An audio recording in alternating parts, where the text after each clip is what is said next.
नमस्कार दोस्तों, एक बार फिर से आप सभी का स्वागत है मेरे नए exam point learn to grow में, जहां हम कुछ डेली नया सीखते हैं। तो चलिए गाइज डिस्कस करते हैं डेली करंट अफेयर की सीरीज के बारे में। तो गाइज आज मैं लेके आया हूं आपके पास 22 मार्च 2023 का करंट अफेयर। तो चलिए गाइज बिना विलंब करे हुए हम शुभारंभ करते हैं आज की करंट अफेयर का। बट उससे पहले please subscribe my channel and press the bell icon for new notification. तो चलिए गाइज शुभारंभ करते हैं आज की सीरीज का। पहला प्रश्न है आपके लिए, हाल ही में किस देश ने सऊदी ईरान संबंध सामान्यीकरण शांति समझौते की मध्यस्थता की है? यानी किस देश के साथ यह हुआ है, यानी मध्यस्थता करी है? ऑप्शन है भूटान, ऑप्शन सेकंड है नेपाल, ऑप्शन थर्ड है चाइना, ऑप्शन फोर्थ है पाकिस्तान। तो चलिए गाइस देखते हैं, जो हमारे पूरे पड़ोसी कंट्री है। तो सऊदी अरब और ईरान के बीच चीन की मध्यस्थता की वजह से राजनीतिक संबंधों की दोबारा नई शुरुआत हो चुकी है। 7 साल के अंतराल के बाद रियाद और तेहरान अपने दूतावासों को पुनः खोलने के लिए सहमत हो गए। तो किनके साथ हुआ है? रियाद और तेहरान दूतावास फिर से ओपन हो गए हैं।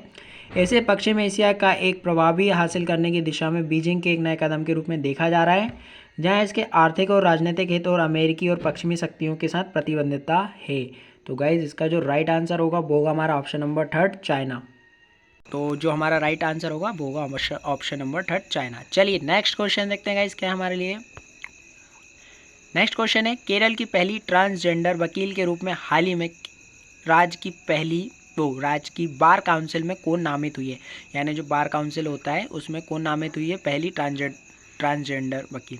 ऑप्शन है पद्मा लक्ष्मी, ऑप्शन सेकंड है Sonam Singh, option number third है Pallavi Sinha, option number fourth है कोमल यादव। यादव होना था, वाई नहीं आया है तो मिस्टेक है, मैं पीडीएफ में सही करके आपको दे दूंगा।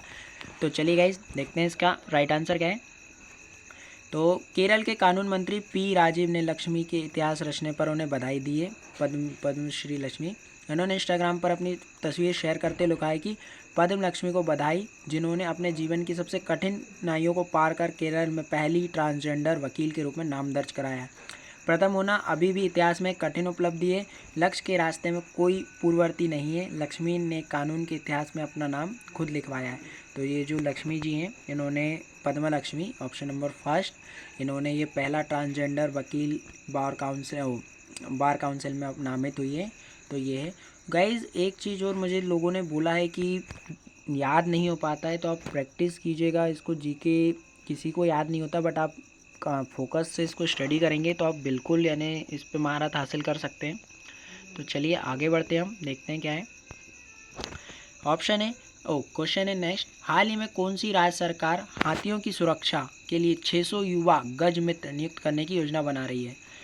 तो ऑप्शन है पश्चिम बंगाल, ऑप्शन सेकंड है गुजरात, ऑप्शन थर्ड है मध्य प्रदेश, ऑप्शन फोर्थ है असम। चलिए देखते हैं। मानव हाथी संघर्ष HEC संघर्ष ही है कि बढ़ती घटनाओं को रोकने के लिए पश्चिम बंगाल ने गज मित्र हाथियों के मित्र नाम से एक अनूठी पहल की शुरुआत की है। इस योजना के तहत राज्य के वन विभाग ने उत्तर बंगाल के साथ साथ दक्षिण बंगाल में 600 स्थानीय युवाओं को गज मित्रों के रूप में नियुक्त करने की प्रक्रिया शुरू कर दी है। पश्चिम बंगाल में वन मंत्री ज्योति प्रियो मलिक के मुताबिक भर्ती प्रक्रिया शुरू हो चुकी है। तो गाइज़ ये कहाँ पे किया जा रहा है हाथियों के लिए? तो पश्चिम बंगाल में किया जा रहा है। और हाथी परियोजना जो लागू की गई थी वो 1992 में लागू की गई थी, याद रखिएगा आप। और अभी ये जो गज मित्र आए हैं तो ये कहाँ के लिए आए हैं? पश्चिम बंगाल के लिए। तो option number first is the right answer. चलिए नेक्स्ट देखते हैं क्या है हमारा क्वेश्चन। हाल ही में किस कंपनी को आग प्रतिरोधक स्टील बनाने के लिए भारत का पहला BIS लाइसेंस मिला है? ऑप्शन है जिंदल स्टील, ऑप्शन सेकंड है टाटा स्टील, ऑप्शन थर्ड है बंसल स्टील, ऑप्शन फोर्थ है JK स्टील। तो चलिए देखते हैं इसके बारे में।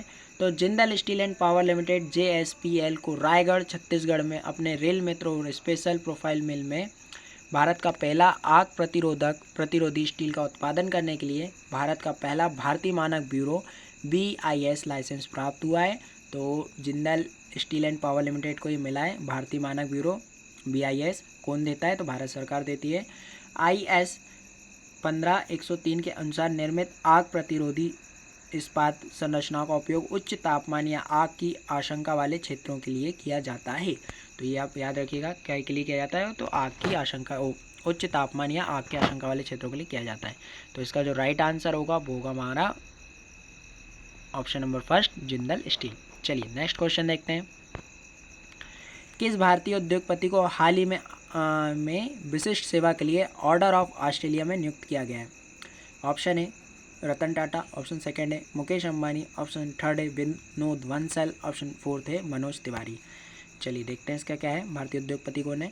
ऑस्ट्रेलिया के गवर्नर जनरल ने घोषणा की है कि भारत के शीर्ष उद्योगपति रतन टाटा को ऑस्ट्रेलिया भारत संबंधों, विशेष रूप से व्यापार, निवेश और परोपकार के लिए विशिष्ट सेवा के लिए ऑर्डर ऑफ ऑस्ट्रेलिया में नियुक्त किया गया है। 2022 तक टाटा सन्स के चेयरमैन एमरेस्ट और टाटा समूह के पूर्व अध्यक्ष रतन टाटा की कुल संपत्ति 3,800 करोड़ रुपए। और गवर्नर जनरल जो वहाँ के हैं ऑस्ट्रेलिया के, उन्होंने कहा है कि ऑस्ट्रेलिया भारत के लिए संबंधों में समर्थन की मान्यता में वह ऑर्डर ऑफ ऑस्ट्रेलिया एओ को जनरल डिवीज़न में मानद अधिकारियों के रूप में नियुक्ति के साथ औपचारिक राष्ट्रीय मान्यता के योग्य है। तो ये वहाँ का जो ऑर्डर ऑफ ऑस्ट्रेलिया है वो दिया जाएगा श्री रतन टाटा को, जो भारत के यानी टॉप रिचेस्ट पर्सन में आते हैं। तो इसका जो राइट आंसर होगा वो होगा हमारा option number first, Ratan Tata. चलिए नेक्स्ट क्वेश्चन देखते हैं गाइस क्या बोलता है हमारे को। हाल ही में प्रश्न है, हाल ही में जारी हैप्पीनेस इंडेक्स 2023 में कौन शीर्ष पर आए? गाइस मोस्ट आईएमपी क्वेश्चन है, ये याद रखिएगा। ऑप्शन है फिनलैंड, ऑप्शन सेकंड है अमेरिका, ऑप्शन थर्ड है चाइना, ऑप्शन फोर्थ है भारत। चलिए देखते हैं हमारा भारत कहाँ है।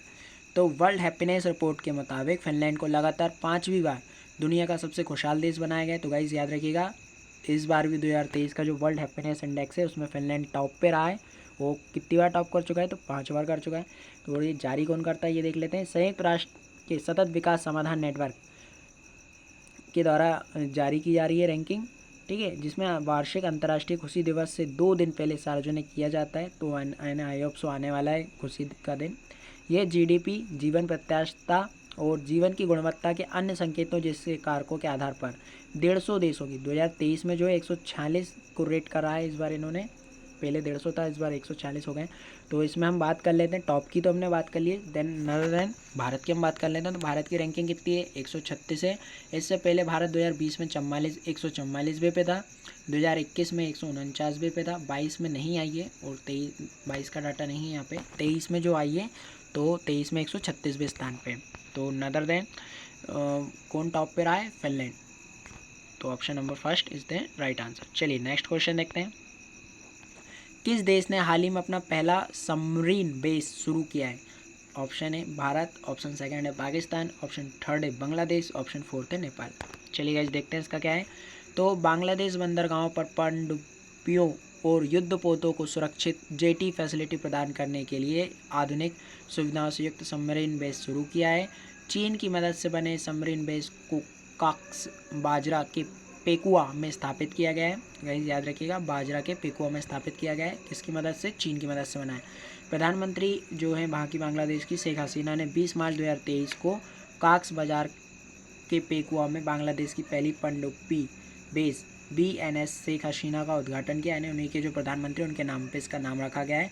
और पनडुब्बी बेस के निर्माण के लिए बांग्लादेश सरकार ने सितंबर 2019 में चीन के साथ एक समझौते पर हस्ताक्षर किए थे। तो कब किए थे? 2019 में करे थे और 2023 में हमको कंप्लीट हो गया है पनडुब्बी सबमरीन बेस। तो इसका जो राइट आंसर होगा वो होगा हमारा ऑप्शन नंबर थर्ड, बांग्लादेश। चलिए नेक्स्ट क्वेश्चन देखते हैं। गाइज आज तक के लिए इतना ही था। Thanks for watching and please subscribe my channel and press the bell icon for new education notification. तो गाइज टिल देन जय हिंद, फिर आपसे मुलाकात होगी।